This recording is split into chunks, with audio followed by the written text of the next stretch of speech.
direct to Igari. Okay, direct to Gary. Malaysia 370, thank you. The 777 is one of the most automated airplanes in the world. The crew can simply enter the location of the waypoint into their flight computer. Gary is entered. Please confirm. Execute. Flying a big airplane like the 777 is really managing the airplane because there's not a lot of flying, stick and rudder involved. It's a lot of management of a very sophisticated amount of electronics. Malaysian 370's flight path will now take them along the air corridor that runs northeast over the Gulf of Thailand, before continuing on to Beijing. The trip takes about 6 hours. Malaysia 370. Maintaining level 350. 20 minutes after takeoff, they reach cruising altitude, 35,000 feet. When you get a big jet up to altitude and you've got her on autopilot, you've leveled off, you've run your cruise checklist, it really is time now to kind of throw the straps off and relax a little bit.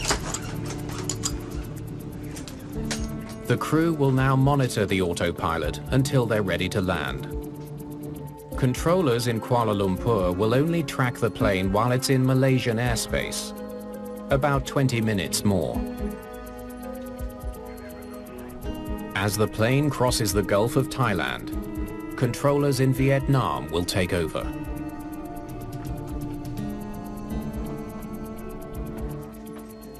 The controller in Kuala Lumpur makes one last transmission at 1:19 a.m.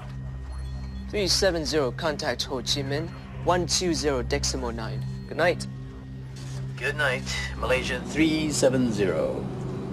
When we found out what was said from the cockpit of Malaysian Flight 370, it was perfectly routine, absolutely boilerplate. That's what airline pilots and flight controllers say to each other.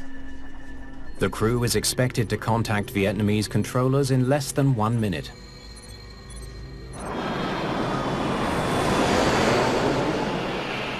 But 19 minutes later, there's no word from Flight 370. Malaysian 370, this is Ho Chi Minh. Please contact control. Malaysia 370. Controllers in Vietnam and Malaysia tried desperately to reach the missing plane. Contact control. Malaysia 370, do you copy? Malaysia 370, this is Kuala Lumpur, do you copy? There's no response from the cockpit and no sign of the plane on radar. Flight 370 has vanished without a trace.